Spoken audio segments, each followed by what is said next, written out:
Me están escuchando, ¿verdad? Sí, doctor. A ver, alumnas, ¿me están Sí, doctor. escuchando? Sí, doctor, sí se le escucha bien. ¿Están viendo la presentación? Sí, doctor, sí se ve también. Ok.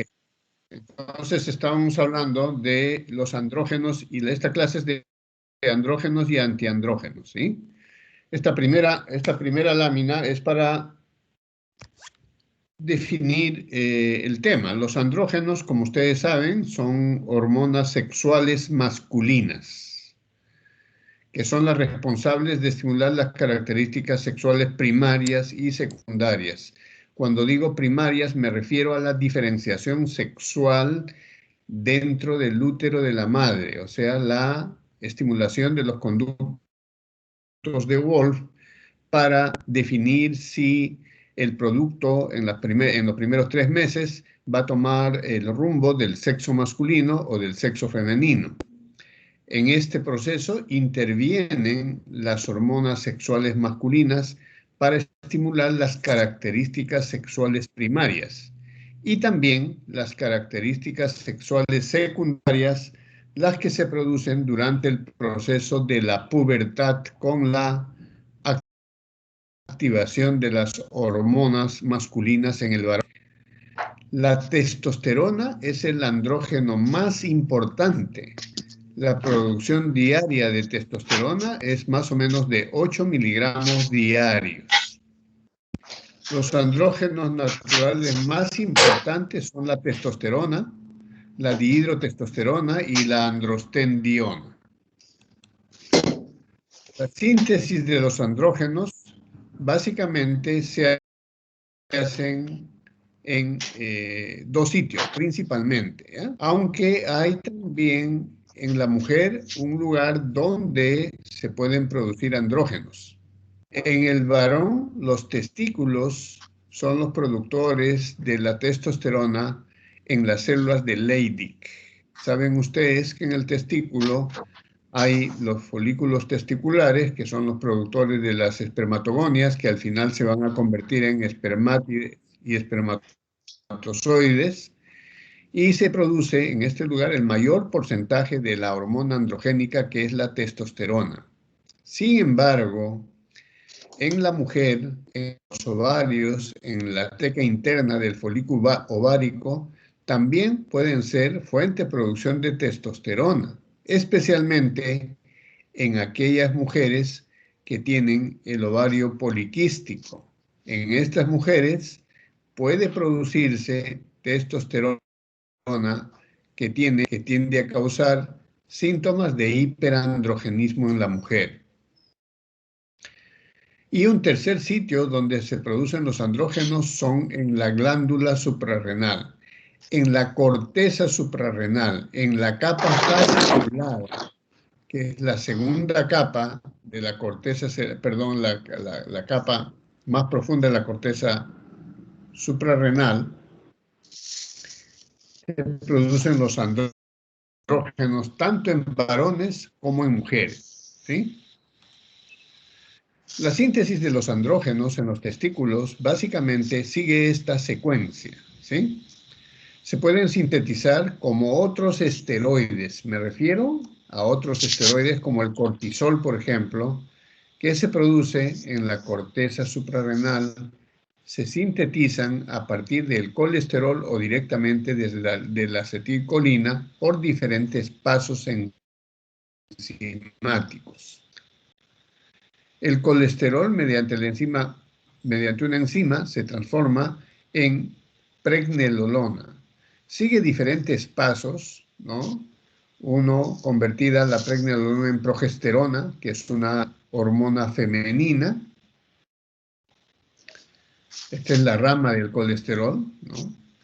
Luego incluso puede llegar a estradiol y luego, por una aromatasa, transformarse en testosterona. Esto ocurre con una rama enzimática a partir del colesterol y la pregnenolona, en el lado derecho del gráfico.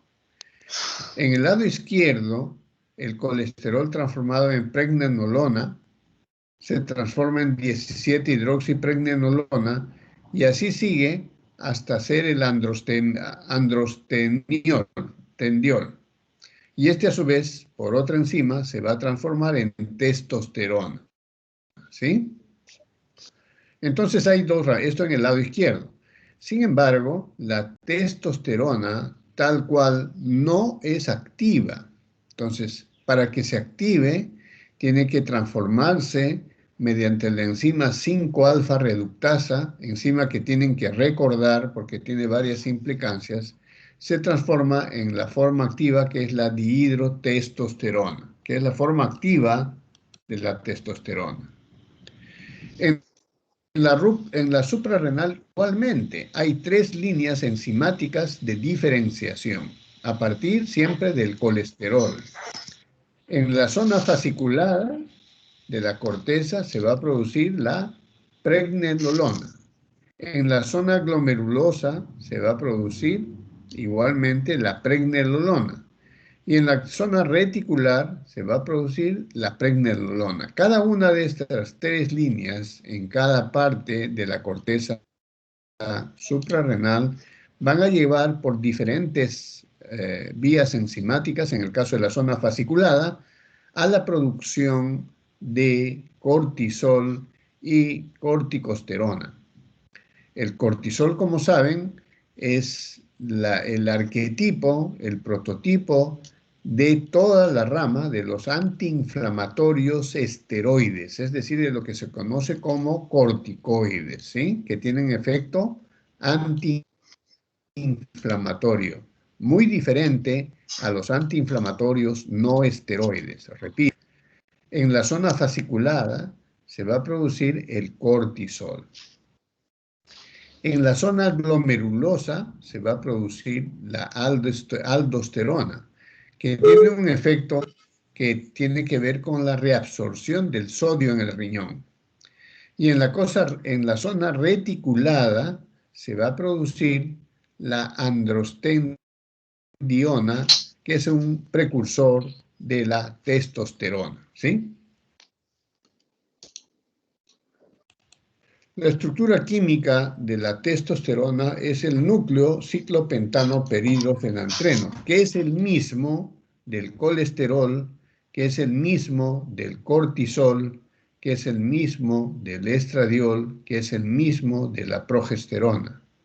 Sin embargo, fíjense ustedes en el lado izquierdo, es la molécula de la testosterona y al costado en el lado derecho la molécula de la hidrocortisona. Son básicamente formados por el ciclo pentano-peridrofenantreno, que es la base de los esteroides, incluyendo los esteroides sexuales.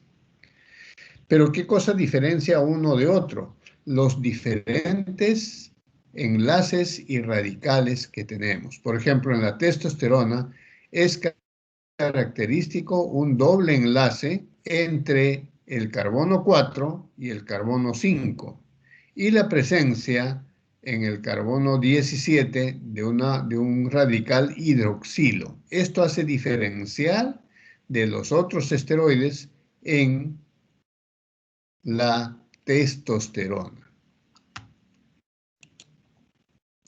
Fíjense en la estructura de los andrógenos naturales. Acá tenemos la testosterona y hemos dicho con un doble enlace entre los carbonos 4 y 5 y un hidroxilo en la posición 17. Fíjense la dihidrotestosterona. Además de tener el doble enlace entre los carbonos 4 y 5 y el hidroxilo en la posición 17, tenemos un hidrogenión en el carbono 5, ¿sí? Y eso hace la dihidrotestosterona, que finalmente es la forma activa de la testosterona, ¿sí? Otro andrógeno natural que se produce a partir por las vías enzimáticas en los testículos es la androstendiona, ¿no? En este caso, tiene un radical oxidrilo en el carbono número 21, ¿sí? Entonces, pero lo que quiero decirles con mostrarles estas tres moléculas de andrógenos naturales es que tienen el mismo núcleo del ciclo pentano-peridrofenantreno y que varían en sus propiedades con la sustitución, por ejemplo, de un hidrogenión en la posición 5. Entonces, esto le da características de actividad a la testosterona. Y para convertirse la androstenediona, tiene que perder este radical de oxígeno, ¿ya?, para hacer testosterona, ¿sí? Bien, en los ovarios ocurre también, especialmente, repito, en la enfermedad fibroquística poliquística de los ovarios, donde los folículos ováricos no terminan de ovular. En esos y van madurando progresivamente. Recuerden que en el proceso del ciclo menstrual, los ovarios producen el folículo ovárico, que se convierte en folículo de Graf, y al final expulsan el óvulo cada mes en la mujer en edad reproductiva. Sin embargo, en las mujeres que tienen esta enfermedad de poliquistosis ovárica, los folículos no van a eclosionar para expulsar el óvulo, sino que se van a mantener ahí formando pequeños quistes. En esos quistes se va acumulando las tecas internas y ahí es donde se van a producir andrógenos en el ovario, ¿no? Por diferentes pasos, la androstenediona se transforma a testosterona y la testosterona del ovario se convierte en estradiol. El estradiol, como saben, es una hormona femenina, es un estrógeno natural. Igualmente, la androstenediona, que se produce en las tecas por pasos enzimáticos donde interviene la aromatasa, se convierten en estrona, que también es un precursor del estradiol, ¿no? Por un paso enzimático se convierte en estradiol. De esta manera se forma la hormona femenina que va a ser de la cual van a derivar los diferentes estrógenos artificiales, el estradiol, en el ovario. Hay receptores y conversión enzimática de la testosterona en diferentes sitios. Recuerden la alfa-reductasa, ¿no?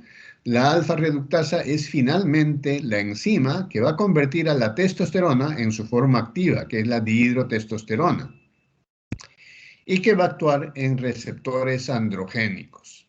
La testosterona por sí misma también actúa en los receptores androgénicos, y cuando la testosterona es sometida al complejo aromatasa se transforma en estradiol, y el estradiol va a actuar en los receptores estrogénicos. Recuerden, el estradiol es la hormona, es una de las dos hormonas femeninas. La otra es la progesterona.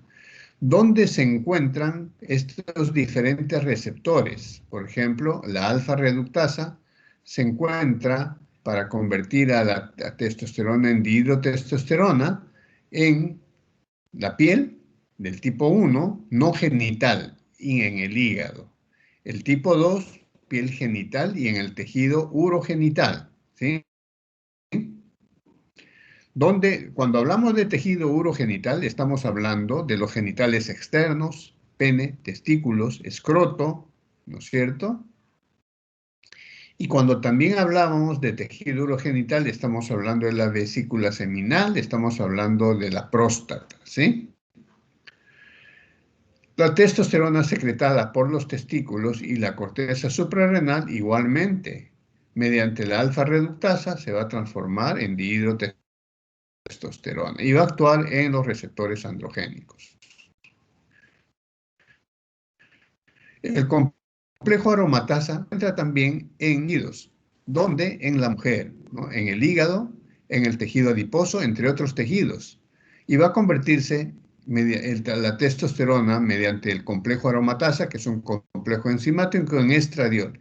El estradiol va a actuar en estos receptores estrogénicos de estos tejidos, dando dándole las formas particulares a la mujer. Por ejemplo, el tejido adiposo. Le dan una forma redondeada y tiene un panículo adiposo más grueso que el varón. ¿Por qué es importante recordar estos tejidos? Porque en estos tejidos la acción de la testosterona va a proporcionar, una vez después del nacimiento, en la pubertad, las características sexuales del varón, y en la mujer, el estradiol, las características sexuales secundarias de la mujer. Entonces, cuando una mujer tiene mucha testosterona por esta enfermedad de la poliquistosis ovárica, va a tener rasgos de androgenización en una mujer que son indeseados y que deben tratarse con fármacos antiandrogénicos, ¿no es cierto? Entonces ya vamos hablando de los fármacos antiandrogénicos. Los andrógenos se clasifican básicamente por su variabilidad del ciclo pentano-perhidrofenantrénico y de acuerdo a los radicales que tienen. Los que tienen ésteres se llaman los ésteres de la testosterona y básicamente son los que se pueden administrar por vía intramuscular y transdérmica. Los metilados 17 son los derivados de la 17-alquitestosterona que se dan por vía oral y básicamente tienen menor paso hepático, menor primer paso hepático. Y aquellos andrógenos que tienen básicamente actividad anabólica predominantemente. Entonces ya estamos hablando de otra propiedad de estos andrógenos, que tienen efectos androgénicos de dos tipos, A y B, y también tienen efectos anabólicos. Recuerden, el metabolismo humano tiene dos ramas, la fase anabólica, que es la construcción de tejido, y la fase catabólica, que es la consunción o el consumo de los tejidos, ¿sí? La destrucción de los tejidos. El primer grupo, los ésteres de la testosterona, repito, de administración preferentemente vía intramuscular y transdérmica, son varios. Por ejemplo, el propionato de testosterona, que tiene una actividad androgénica igual que la anabólica. El enantato de la testosterona, igualmente. El cipionato de testosterona. Y combinaciones entre estos. Cipronato con enantato, que es un 17 éster, que se hace esto para que su vía de tiempo de vida media de cada 2 horas sea a 4 semanas. El enantato más el propionato, la combinación de los dos anteriores, el undecanoato de testosterona, el propionato más el fenilpropionato más el hipocranoato. Todas estas son clasificados como ésteres de la testosterona y que básicamente son de administración intramuscular y transdérmica. El segundo grupo son los metilados 17, de la 17-alquiltestosterona por vía oral que se dan y tienen la ventaja de tener un menor primer paso hepático, ¿no? Acá tenemos la metiltestosterona con una actividad androgénica similar a la actividad anabólica y el más potente, la fluoximestrona, actividad androgénica es 7 y anabólica es 7. Y la mesterolona con actividad androgénica similar y la testolactona que es menos de 1, 0 punto y pico, que es la menos potente. Los andrógenos de actividad anabólica. Estos andrógenos tienen origen diverso. Generalmente son de origen sintético, pero también hay los de origen equino, ¿sí? Muchos de estos anabólicos se utilizan en los gimnasios para incrementar la masa muscular, ¿sí? Entonces, hay un abuso de los anabólicos. Están prohibidos en la actividad deportiva competitiva por lo menos 3 meses antes de la actividad. Acá tenemos la nandrolona, decanoato, nombre comercial decadurabolín, tiene actividad androgénica menor que la actividad anabólica, ¿no?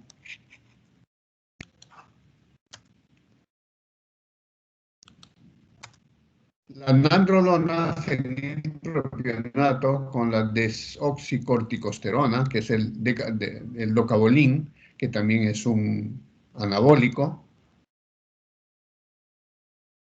La oximetrolona, una actividad androgénica de 0.2 y una actividad anabólica mayor. La metenolona enantato,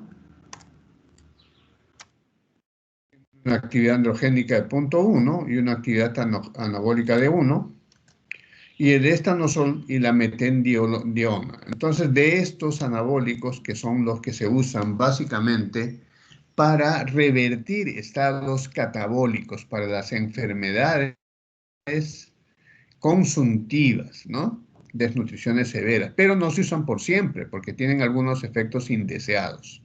Repito, algunos anabólicos de origen equino se usan o se abusan, mejor dicho, en los gimnasios para incrementar rápidamente la masa muscular y no esperar el efecto de los ejercicios, ¿no?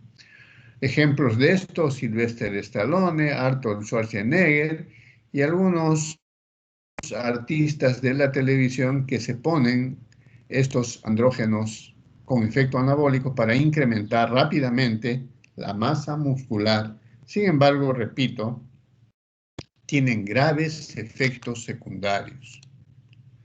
La farmacodinamia, el mecanismo de acción. La testosterona, como ya dijimos, por sí misma no es activa. Tiene que transformarse en dihidrotestosterona por la alfa-reductasa, que se ubica en diferentes órganos. Repito, en los órganos blancos, como dije anteriormente, en la próstata, en la vesícula seminal, en los folículos sebáceos, dando las características secundarias de la distribución en la axila y en el pubis, en los folículos pilosos, para actuar como andrógeno, ¿sí?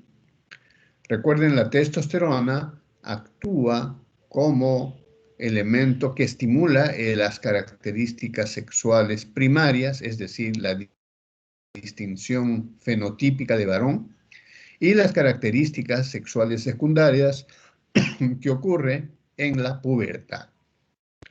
La transformación se realiza en el citoplasma, luego de que la testosterona penetra al retículo endoplasmático y la membrana nuclear. Ahora vamos a explicar esto. La secuencia básicamente es la siguiente: la entrada de la testosterona a la célula blanco, la transformación de la testosterona en dihidrotestosterona, la unión de la dihidrotestosterona a receptores intracelulares en el citosol y forman el complejo dihidrotestosterona más receptor. Este esteroide penetra al ADN nuclear y estimula la síntesis de RNA mensajero de transferencia y ribosomal. El resultado de esto es que la célula aumenta la síntesis de proteínas y de enzimas de acciones androgénicas en los tejidos blancos. Para explicar mejor esto, vamos a ver acá, tenemos el esteroide masculino, es decir, la testosterona, ingresa al intracelular en el citosol, se combina con el receptor ingresa al núcleo y actúa sobre el RNA mensajero y de transferencia. Este a su vez actúa sobre el DNA y a partir de ahí se hace la secuenciación de la producción de proteínas, por ejemplo en el caso anabólico, o de la estimulación de tejidos para la producción de grasa, de pelo y de características propias del efecto de la testosterona, ¿sí? Estos receptores citoplasmáticos y nucleares para la testosterona, ¿no? La transformación en dihidrotestosterona, que están, repito una vez más, en los tejidos genitales masculinos, ¿sí? Conducto deferente, epidídimo, vesícula seminal, conductos eyaculadores.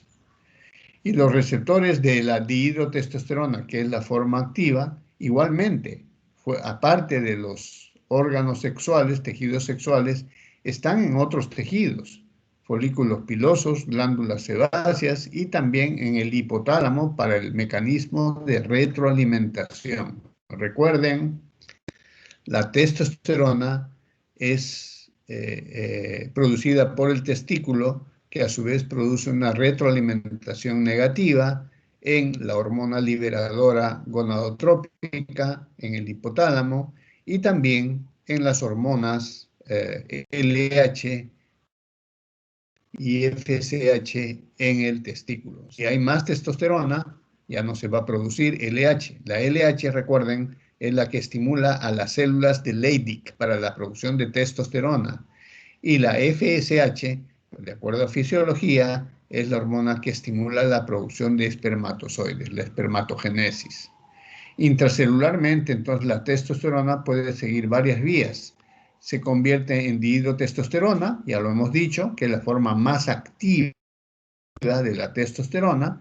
Actúa también como tal, con menos potencia que la dihidrotestosterona, y la testosterona, mediante la aromatización por la enzima aromatasa, se convierte en estradiol. Esto lo vimos en la síntesis en el ovario.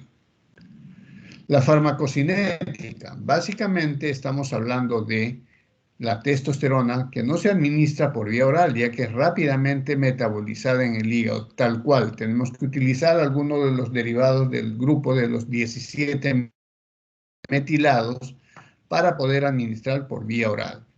Los ésteres propionato, cipionato, enantato se administran por vía intramuscular, que ya lo dijimos también, pertenecen al primer grupo y son efectivos farmacológicamente.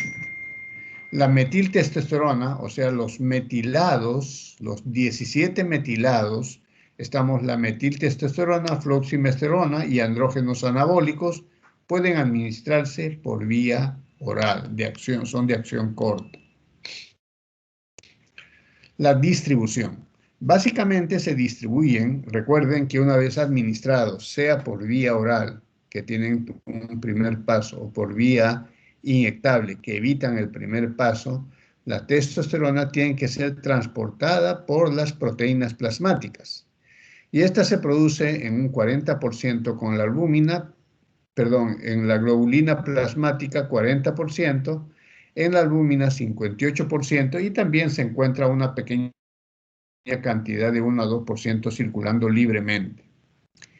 Estas hormonas androgénicas son de alta liposolubilidad, ingresan a las células blanco, folículos pilosos, órganos genitales, próstata, vesícula seminal, etcétera, etcétera. Y en estos tejidos, por la acción de la 5-alfa reductasa, se van a transformar en su forma activa, que es la dihidrotestosterona, ¿sí?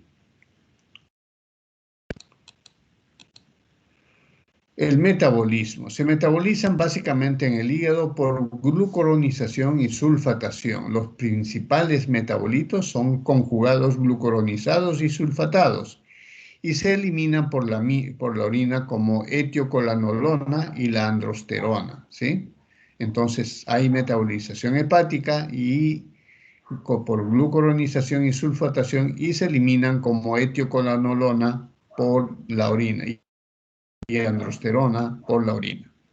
Los metabolitos son los 17 cetoesteroides. Entonces, cuando se hace un análisis de orina, lo que se mide no es la etiocolanolona ni la androsterona, sino lo que se mide son los 17 cetoesteroides que se encuentran en orina junto con otros 17 cetoesteroides de la corteza suprarrenal. O sea, no hay distinción.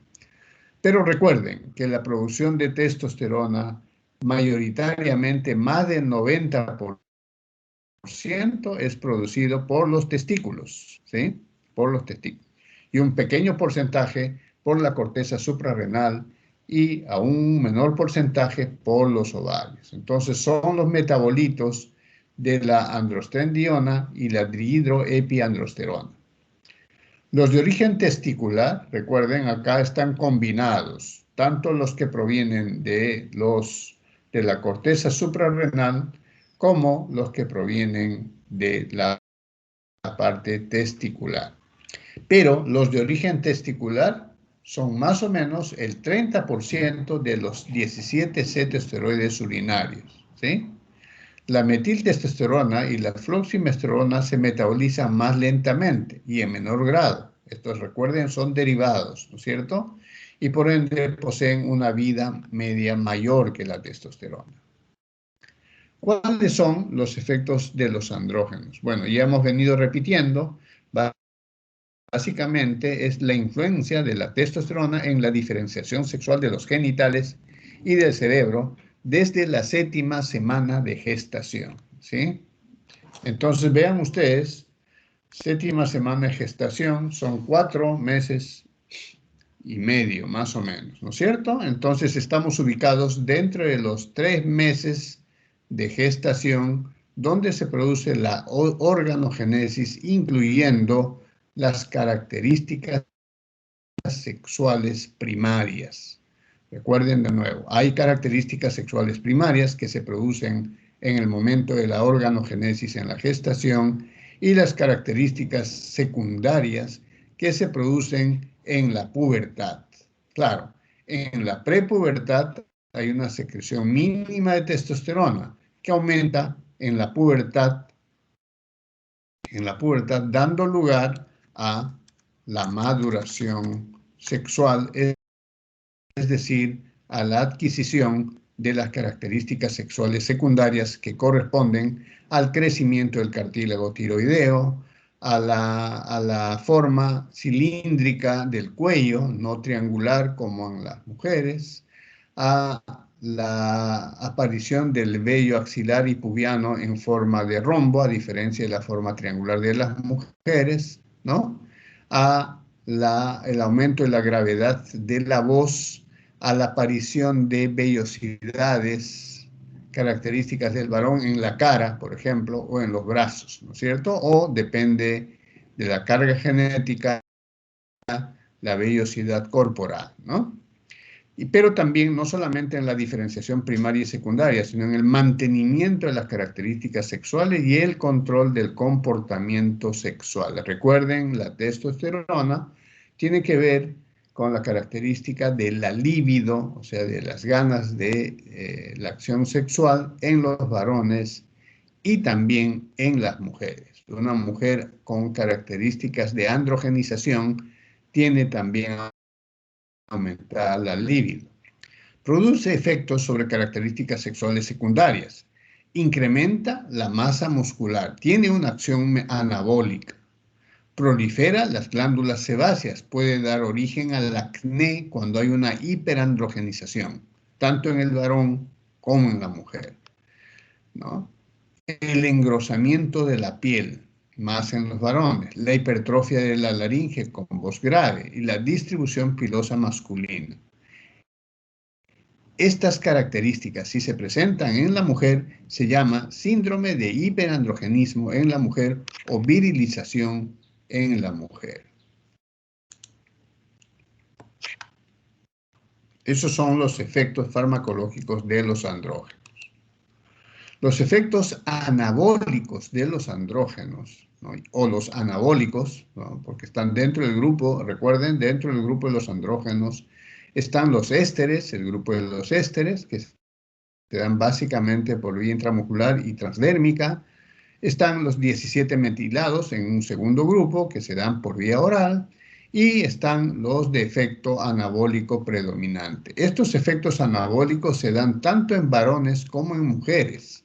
El aumento de la masa muscular. Recuerden que dentro del mecanismo de acción, estas hormonas van a ingresar al intracelular, se juntan, se adhieren al receptor intracelular de la testosterona, de la dihidrotestosterona, y esta ingresa al núcleo activando al RNA de transferencia mensajero, haciendo que el DNA ordene la producción de diversas sustancias o diversos compuestos como las proteínas. Entiéndase que la producción celular es de aminoácidos para que en la parte ribosomal se conviertan en cadenas de aminoácidos formando las proteínas.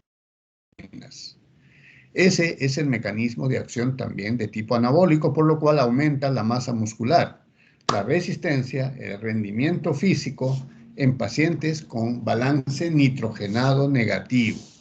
Cuando decimos pacientes con balance nitrogenado negativo, estamos hablando de la pérdida proteica. Recuerden las proteínas. Uno de los desechos de las proteínas son moléculas de nitrógeno. Entonces, si una persona tiene balance nitrogenado positivo, está incorporando músculo a su anatomía, está en fase anabólica.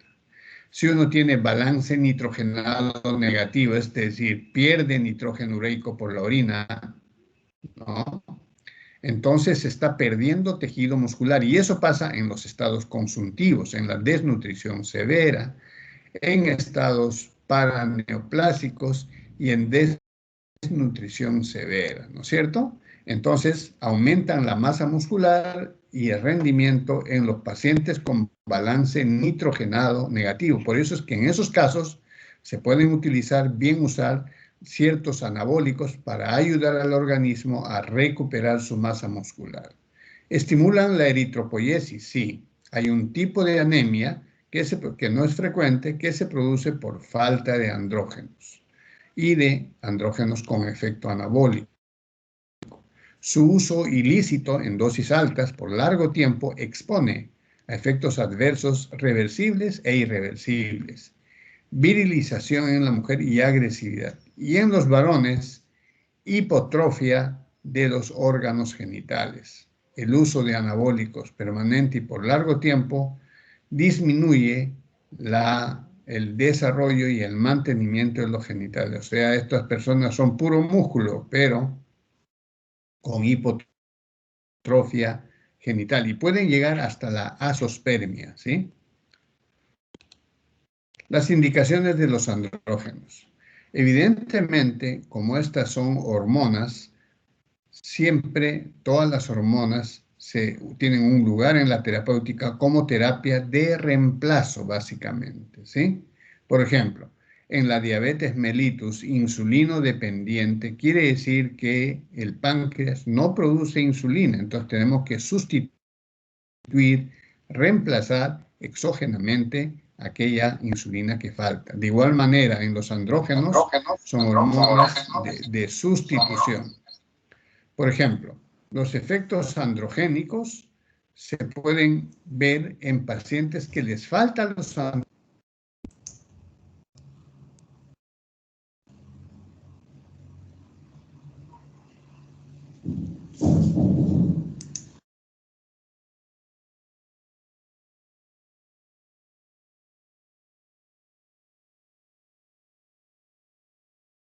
Bien, ¿pueden oírme? Por favor, confirmen. Sí, doctor, sí se le está escuchando.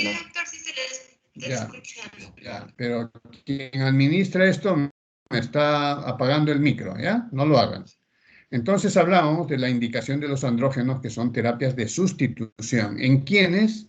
En casos de hipogonadismo por falta o atrofia testicular. Recuerden, la producción de andrógenos en el testículo no son sustituidos ni compensados con la producción de andrógenos a nivel de la suprarrenal.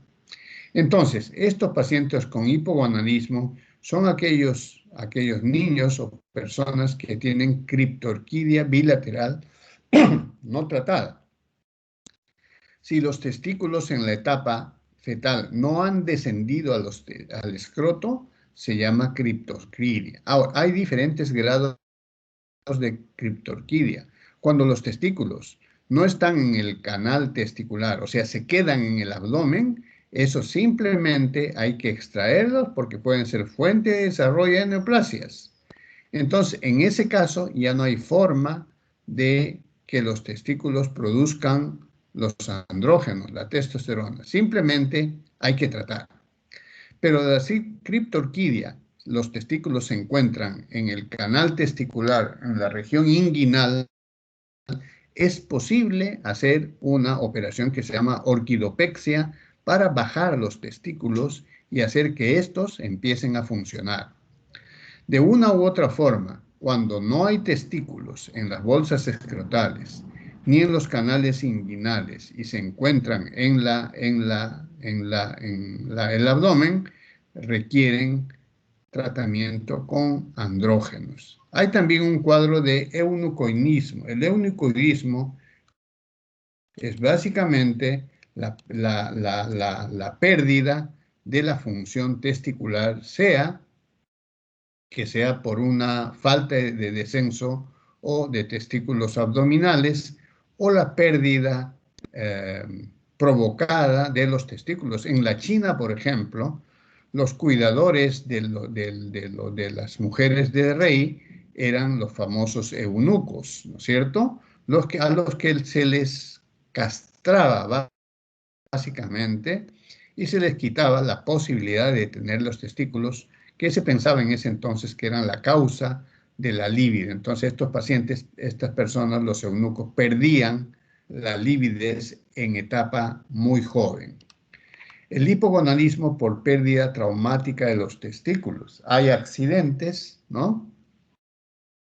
Por ejemplo, en el caso de pediatría hemos observado niños que han sido mordidos por perros y les han arrancado los testículos, ¿no?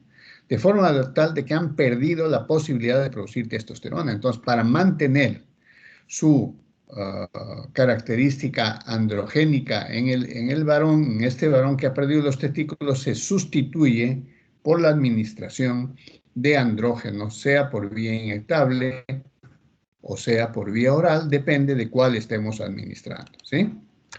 Y también hay un hipogonadismo un poco más infrecuente, que es el hipopituitarismo, síndrome de Sheehan, que la pituitaria o la hipófisis produce dos hormonas masculinas que son la LH, que estimula las células de Leydig, productoras de testosterona en el testículo, y la FSH. Recuerden, cuando hay una producción de LH, se estimula las células de Leydig y la producción de testosterona. Pero si hay un hipopituitarismo, es decir, la hipófisis no produce suficiente LH, no va a haber estimulación de las células de Leydig. Por lo tanto, no va a haber producción de testosterona, ¿sí? Los efectos anabólicos en varones y en mujeres, sí se usa, ya lo dijimos, en síndrome consuntivo severo, estado de hipercatabolismos, tuberculosis, desnutrición severa, emaciación senil y también estados paraneoplásicos. Y también se utiliza para aumentar la masa muscular de forma controlada y con anabólicos autorizados. Se venden muchos anabólicos de forma no autorizada, especialmente los provenientes de equinos. Ya lo dije, los anabólicos usados en forma, no usados, sino mal usados y abuso de estos provocan, es cierto, aumento de masa muscular, pero provocan disminución del tamaño y la función de los genitales del varón, o sea, hay hipotrofia peniana y testicular, y también hay azospermia, ¿sí? Aparte de otros efectos tóxicos que vamos a ver. Cuando hablamos de las dosis de los andrógenos y anabólicos, acá tienen una tabla, no es necesario que yo les detalle, solamente vamos a resaltar básicamente dos cosas. Uno, la testosterona propionato se administra, enantato, es la que menos veces se usa por vía intramuscular, 50 a 400 miligramos, 1 a 2 veces al mes. O sea, con una aplicación de 1 vez al mes, estamos dentro de los rangos terapéuticos utilizando la testosterona enantato. Hay otras que se administran 2 a 3 veces por semana y la otra, la testosterona sincronato, que se administra 1 a 2 veces al mes. Estas dos son las que más se usan cuando se trata a un paciente con hipogonadismo por vía intramuscular, pero la aplicación de 1 vez al mes está bien, es aguantable. Hasta 2 veces, 1 cada 15 días. Pero la aplicación de 2 a 3 veces por semana significa más o menos 12 inyecciones al mes que son de tipo intramuscular, ¿no? Que son dolorosas. A diferencia de la insulina, es cierto que se pone diariamente, pero la administración es por una microaguja y de forma subcutánea, ¿no? También tenemos para el efecto androgénico, es decir, para todos los casos de hipogonadismo primario o secundario, la floximesterona y la metiltestosterona, que se administran como una dosis diaria de 2.5 a 5 miligramos al día, en el caso de la fluoximesterona, y la metiltestosterona de 10 a 50 miligramos al día. Estos son los medicamentos andrógenos que se utilizan en los casos de hipogonadismo o hipoandrogenismo, ¿no? En el caso de los anabólicos que se usan en los estados consuntivos o en estados catabólicos del cuerpo, se utilizan los anabólicos para revertir el estado catabólico, es decir, para revertir el balance nitrogenado negativo. La oxandrolona, 2.5 a 20 miligramos vía oral. La oximeterona, igualmente vía oral.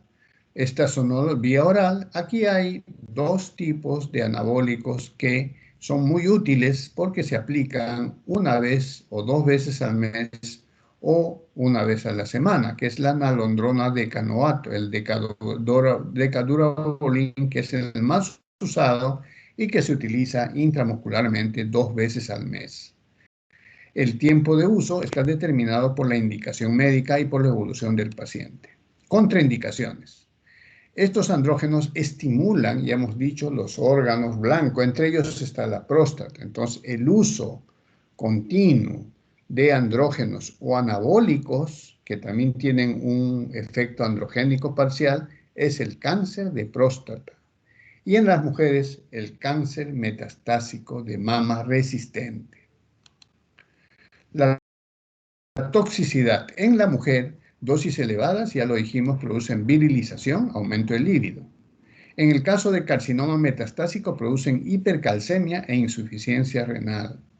Pero fíjense, acá, obviamente, los andrógenos administrados exógenamente, pero los andrógenos que produce la mujer en forma exagerada, por ejemplo, en la poliquistosis ovárica, van a producir a una mujer con virilización o con hiperandrogenización, mejor lo llamaremos. Y el síndrome de hiperandrogenización en la mujer es la voz gruesa, el cuello de forma no cilíndrica en los varones, sino triangular. La forma triangular del cuello es básicamente característica de los andrógenos del varón y la forma cilíndrica de la mujer. Entonces, si una mujer tiene la voz gruesa, el cartílago tiroideo prominente, el cuello triangular, la espalda ancha, las caderas estrechas, hirsutismo, o sea, mucha pilosidad en la piel y acné, estamos hablando de una mujer con hiperandrogenización probablemente asociada y con la libido alta, probablemente asociada a la producción de andrógenos en el ovario, en poliquistosis ovárica. En varones, la toxicidad de andrógenos da el priapismo, o sea, la erección permanente y la necrosis peniana. Dosis prolongadas pueden producir azoospermia y atrofia testicular y peniana. En púberes produce cierre precoz del cartílago de crecimiento, o sea, son personas de baja estatura cuando se usan en los púberes. Produce retención hidrosalina y puede producir edema, puede producir ictericia colestática, hipogonadismo al final en el varón. Fíjense, cuando se usan sobre todo los anabólicos, ¿ya? Cuando se excede en las dosis de testosterona, va a ser contraproducente, porque no va a haber el feedback positivo, se va a bloquear la secreción de LH. La LH, recuerden, y la FSH son estimuladores tanto de las células de Leydig como de los folículos en el caso de la FSH.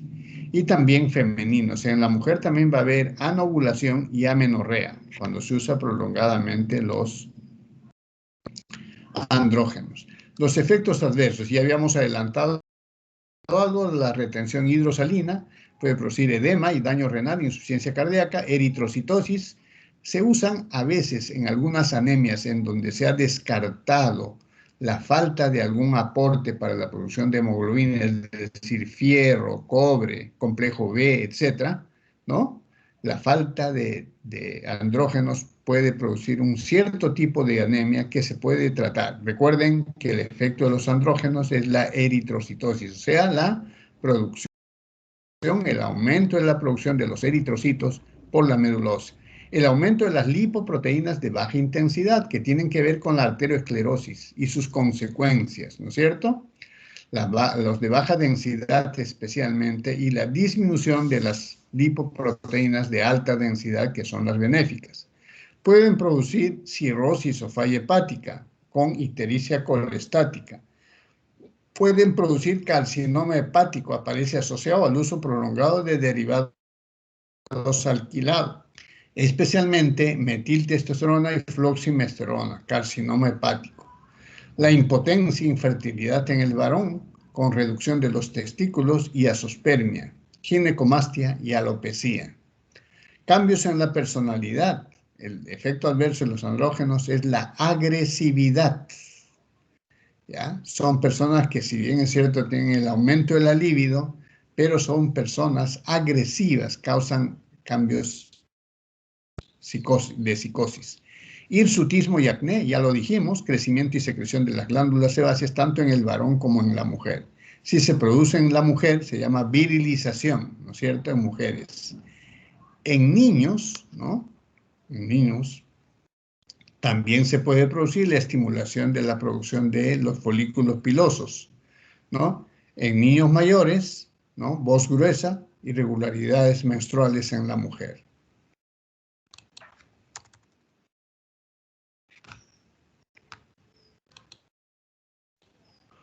Los antiandrógenos. Ahora vamos a hablar de los antiandrógenos. Si los andrógenos producen las características primarias y secundarias del varón, ¿no?, y producen el síndrome de hiperandrogenización, entonces acá tenemos los antiandrógenos, que tienen un lugar para el tratamiento de estados de hiperandrogenización en la mujer y para las consecuencias de los andrógenos en el varón, por ejemplo, el cáncer de próstata, ¿no es cierto?, o la calvicie. Entonces, en ese caso, los antiandrógenos son sustancias que dificultan, bloquean o inhiben a la célula diana de la acción de los andrógenos, o sea, la dihidrotestosterona va a ser bloqueada por estas sustancias que se llaman antiandrógenos. ¿En dónde? En los receptores o en diferentes partes del proceso de la activación de la testosterona en dihidrotestosterona. Recuerden, una de ellas es la producción de dihidrotestosterona con la activación por la 5-alfa reductasa, pero este efecto tiene varias vías. Por ejemplo, la inhibición de la síntesis de hormonas. Por ejemplo, la hormona liberadora de la gonadotrofina, que está en el hipotálamo, la GnRH. Gonadotrophin Release Hormone, hormona liberadora de la LH y la FSH en la hipófisis. Acá tenemos la leucoprida y la gonadorelina. Son sustancias no hormonales también, hay como el ketoconazol, que tiene efecto antimicótico, el eriodrazol y la espironolactona, que es un diurético. De estas, las que se rescatan son los análogos de la GnRH, leucoprida y gonadorelina. El bloqueo de la 5-alfa reductasa, esto es muy importante, porque acá vamos a tener la finasterina, la dutasterina, pero también tenemos acá las progestinas, o sea, aquellos derivados sintéticos de la progesterona, que bloquean la 5-alfa reductasa. Y el bloqueo de los receptores de la testosterona, donde está la ciproterona, que es una progestina, la flutamida y la nilutamida. Acá vamos a verlo con más detalle. Entonces, los antiandrógenos, que son los fármacos que antagonizan los efectos androgénicos, son de 4 o 5 grupos, de los cuales uno de ellos es exclusivamente de aplicación en la mujer, que es el 5, en estado de hiperandrogenización. De acuerdo a su mecanismo de acción, pueden clasificarse en inhibidores competitivos de la unión al receptor androgénico, ya lo hemos visto anteriormente. Inhibición competitiva de unión al receptor androgénico. ¿Dónde está este receptor? En las células blancas. ¿Cuáles son las células blancas? Las células de los genitales, próstata, los folículos sebáceos, los folículos pilosos. Acá tenemos la flutamida, la biculotamida, suprime la secreción de las gonadotrofinas, ¿sí? Los inhibidores de la síntesis de andrógenos, como el ketoconazol. Los bloqueadores de la 5-alfa reductasa, que es la enzima que convierte en la forma activa. Acá tenemos el finasteride. Los inhibidores de la secreción de testosterona. Acá tenemos los antagonistas del receptor de la hormona liberadora de gonadotrofinas en administración continua, leucopride y gonadodelina. ¿Sí? La inhibición de las gonadotrofinas. Fíjense, en este grupo, que es muy numeroso, solo está indicado para las mujeres, ¿ya? Inhibición de las gonadotrofinas. ¿Cuáles son las gonadotrofinas? LH y FSH. Pero no solamente esa es su única acción, sino también disminuyen los receptores de la testosterona en las células blanco. Disminuyen la actividad de la 5-alfa reductasa en las células blanco. Disminuyen las globulinas transportadoras de los andrógenos. Es decir, tiene una propiedad, inhibición de las gonadotrofinas, por eso su efecto anticonceptivo, la disminución de los receptores de la testosterona en las células blanco, son dos efectos. El tercer efecto, la disminución de la 5-alfa reductasa, ¿no? Cuarto efecto, la disminución de las globulinas transportadoras de los andrógenos, cuarto efecto. Entonces, estas son las progestinas con actividad antiandrogénica. Acá tenemos la ciproterona, el dienogest, la clormadinona, la drospirenona. Solo son usados por mujeres. ¿Por qué razón? Porque estas progestinas, la ciproterona, dienogest, clormadinona y drospirenona, se administran asociados a estradiol, es decir, además de su efecto antiandrogénico, tienen un efecto anticonceptivo y está indicado en aquellas mujeres que tienen anticoncepción y que quieren usar un anticonceptivo con efectos antiandrogénicos para disminuir su hiperandrogenización. Recuerden, en las mujeres que tienen mucho acné, mucho hirsutismo, ¿no es cierto? Mucha seborrea, ¿no? En esas mujeres, o se les cae el pelo, en esas mujeres se puede usar una progestina con efecto antiandrogénico que combinada con el etinilestradiol va a producir un efecto adicional anticonceptivo. ¿Cuál es su farmacocinética? Vamos a tomar dos principales. Una progestina, que es la ciproterona, y la flutamida, ¿no? Se absorben pobre e irregularmente. Su vida media es de 30 horas. Cuando se administra sola, pero la ciproterona se administra asociada a etinilestradiol, que es una hormona femenina, tiene también efecto anticonceptivo, pero la ciproterona, nombre comercial, el más famoso es el Diane, que puede producir problemas en el hígado. No se puede administrar más de 6 meses. Recuerden, la ciproterona no se puede administrar más de 6 meses, una progestina. Un fármaco con efecto progestagénico. ¿Quiere decir eso? Una progestina. La flutamida se absorbe en forma completa y su vida media es de 6 horas. No se metabolizan siempre en el hígado y se eliminan por heces y riñones. ¿Cuáles son las indicaciones de los antiandrógenos? Básicamente, se utilizan en la mujer en el tratamiento del hiperandrogenismo. Recuerden que se presenta especialmente en las mujeres que tienen síndrome de ovario poliquístico o poliquistosis ovárica. La manifestación clínica de la poliquistosis ovárica, recuerden que los folículos no han eclosionado y que en las tecas ováricas foliculares van a producir testosterona, ¿no es cierto? Entonces, esa testosterona que produce el ovario de la mujer va a tener efectos en todo su cuerpo, produciéndole hirsutismo. ¿Recuerden por qué? Porque los andrógenos estimulan el folículo piloso. Luego van a producir mucho acné, especialmente ese acné pustular, ¿no? Seborrea, agresividad, también aumento del líbido.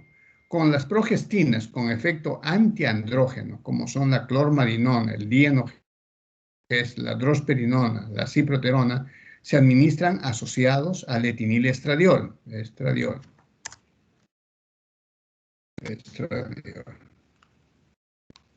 ¿No? Y van a producir además un efecto anticonceptivo. ¿Por qué? Porque inhiben la secreción de las gonadotrofinas, que son la LH y la FSH, por retroalimentación.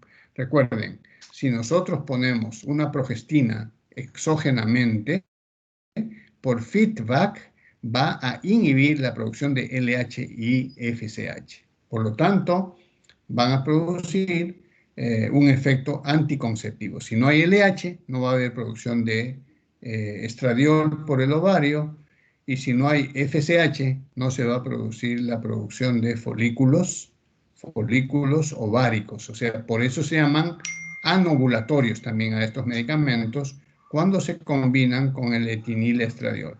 El tratamiento de la endometriosis. La endometriosis, como ustedes saben por patología, es el crecimiento de endometrio en lugares diferentes al útero.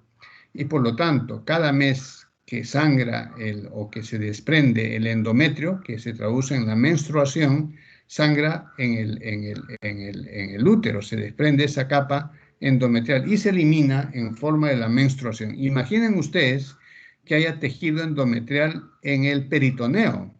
Cada mes, por efecto hormonal, va a sangrar, pero va a sangrar adentro del peritoneo y causa graves dolores.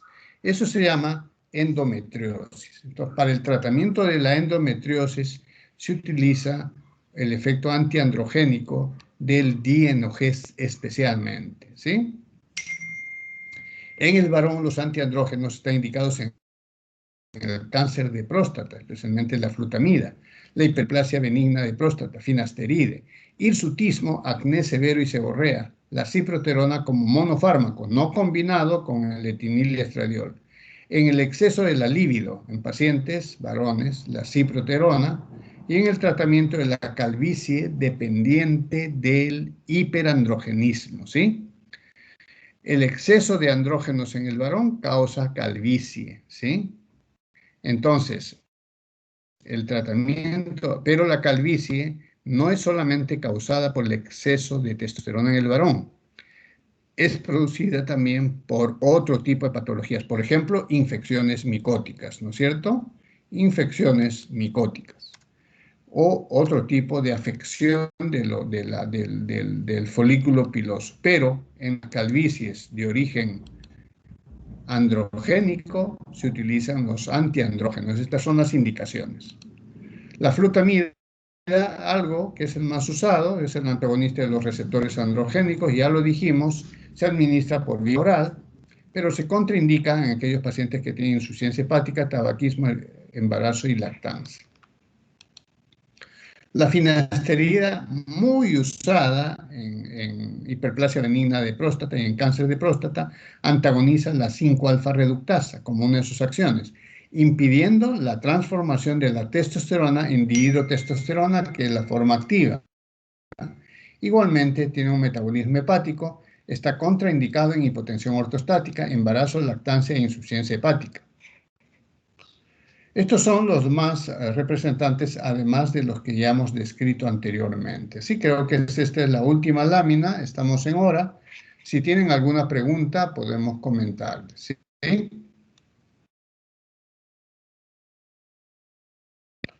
¿Me están escuchando alumnos y alumnas? Sí, doctor. Doctor, buen día. Doctor, una consulta. Doctor, buen día. Adelante. Doctor, una consulta. En el caso de el síndrome de ovario poliquístico recurrente, ¿cuál sería el tratamiento más adecuado? Ya. Bueno, eso no es propiamente la clase, solamente toqué yo el ovario poliquístico para resaltar que también en el ovario se puede producir testosterona, ¿sí? Contra todo lo que creen. Popularmente se sabe que el ovario, no es popularmente, sino el ovario es el órgano femenino interno, sexual femenino interno, que produce los óvulos, ¿no es cierto? Y que produce las hormonas femeninas, que son el estradiol y la progesterona. Dos hormonas femeninas producidas por el ovario en sus diferentes fases. En la fase de los primeros 14 días de un ciclo regular de 28 días se produce predominantemente el estradiol. Cuando la ovulación ocurre al día 14 al día 16, se produce el cuerpo lúteo, eso lo saben por fisiología. Y ahí se empieza a producir, además del estradiol, la progesterona, ¿sí? Eso es cuando se produce cuerpo lúteo, ¿no es cierto? Y cuando eclosiona el folículo ovárico y expulsa al óvulo hacia la trompa de falopio. Pero cuando esto no ocurre, no hay expulsión del óvulo, se acumula un folículo un mes, otro folículo otro mes, otro folículo en su fase de maduración, ¿no es cierto? Hasta convertirse en folículo de Graf, pero no eclosionan y producen quistes, ¿sí? Múltiples quistes, o sea, múltiples folículos que no han eclosionado. Eso se llama poliquistosis ovárica. La causa y la razón no se conoce exactamente, pero se atribuye, por ejemplo, a una resistencia a la insulina. Por lo tanto, el tratamiento de la poliquistosis ovárica son de tipo médico, utilizando un antidiabético que es la metformina para aumentar la sensibilidad a la insulina de las células ováricas. Y si esto no da resultado, se hace una operación en cuña, se corta se saca una tajada del ovario para que los folículos puedan ser expulsados, y o se utiliza antiandrogénicos no para curar la poliquistosis ovárica, sino para revertir los efectos de la producción de testosterona. O sea, se revierte con la utilización de los antiandrógenos tipo dienogés, ciproterona, drosperinona y clormadinona, ¿sí? Entonces, el tratamiento del hiperandrogenismo, estamos hablando de los signos androgénicos, o sea, fertilizantes en la mujer por tener ovario poliquístico. El tratamiento de la poliquistosis ovárica es múltiple.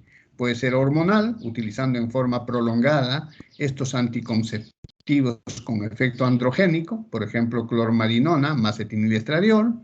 Al mismo tiempo que se tiene un efecto anticonceptivo, se está teniendo un efecto antiandrogénico y se está ciclando a la mujer. O sea, se está haciendo que sus menstruaciones sean regulares. Y si con esto no se soluciona, está la solución quirúrgica, ¿sí? Y médica, utilizando metformina como aumento de la sensibilización a la insulina por parte del ovario. Muy bien, ¿otra pregunta? Hola, profesor, Doctor, buenos días.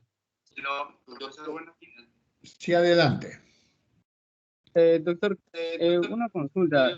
Por ejemplo, en el caso de los métodos anticonceptivos para los varones, que bueno, en los últimos años, No se le eh, escucha, no se le escucha, no se le escucha. A ver, repita su pregunta. en el caso de la anticoncepción hormonal para varones, ¿se me escucha? Sí, sí le escucho. Ya. En el caso de la anticoncepción hormonal para varones, en los últimos años se ha ido desarrollando nuevas investigaciones en cuanto a ello, pero, o sea, siempre los distintos países, a nivel europeo principalmente, lanzan propuestas, pero hasta ahorita ninguno está totalmente aprobado. ¿Usted por qué cree que se debería que la anticoncepción hormonal en varones no está totalmente aprobado, doctor? Bueno, eso no tiene mucho que ver con la clase, ¿no? Pero el tema Lo que es, pasa es que está en función de ¿cuál las... es la relación con la clase, con el efecto de los andrógenos y los antiandrógenos? La anticoncepción hormonal pasa por muchos tipos de procesos, algunos no necesariamente hormonales.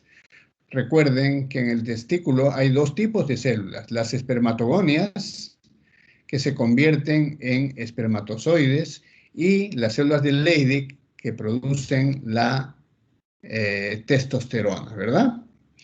Entonces, los diferentes procesos para evitar la espermatogénesis es una de ellas bloqueando a la FSH, ¿sí? Pero si uno bloquea la FSH, no hay un bloqueador selectivo de la FSH, ¿sí? Cuando utilizamos los antigonadotróficos, por ejemplo, los análogos de la GRH, o sea, de la hormona liberadora, vamos a producir la inhibición tanto de la LH como de la FSH. Entonces, en ese caso, vamos a producir un efecto inhibidor de la producción de testosterona e inhibidor de la producción de espermatogonia. Sí, eso es correcto. Por eso es que el uso de los andrógenos en exceso, la toxicidad, y el uso de los anabólicos que tienen también un efecto andrógeno, producen hipotrofia genital y azospermia. Entonces, ahí hay un efecto de antiespermatogénesis, ¿sí? De antiespermatogénesis. Por lo tanto, sería una cuestión de anticoncepción. Pero eso no se puede mantener por mucho tiempo, porque recuerden, los andrógenos y los anabólicos pueden tener efectos tóxicos, especialmente pueden producir cáncer de próstata, cáncer de hígado, cirrosis. Es decir, eso impide el uso de estos análogos, bloqueadores análogos de la GnRH en la elaboración de un anticonceptivo de tipo masculino, de tipo hormonal, ¿sí? Esa es la razón. No se pueden utilizar. Tendríamos que tener un fármaco que inhiba la espermatogénesis, pero que no bloquee las gonadotrofinas, ni la LH, ni la LDH, ni la FSH. Eso no existe hasta el momento.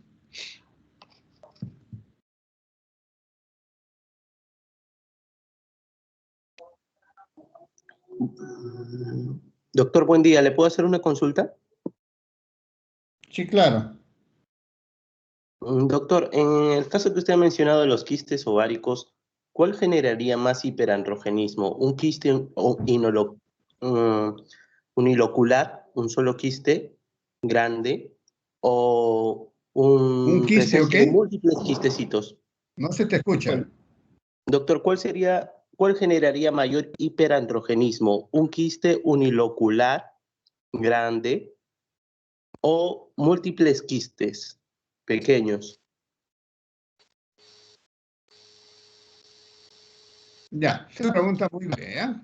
En ambos casos, la generación de testosterona, bueno, la enfermedad se llama poliquistosis ovárica, es decir, tiene que haber más de uno, más de dos quistes ováricos. El nivel de testosterona que se produzca tiene que ser medido, ¿sí? No se puede decir que el quiste multilocular o unilocular produzca más o menos testosterona. Es más, se dice que el ovario poliquístico, estamos hablando de ovario poliquístico.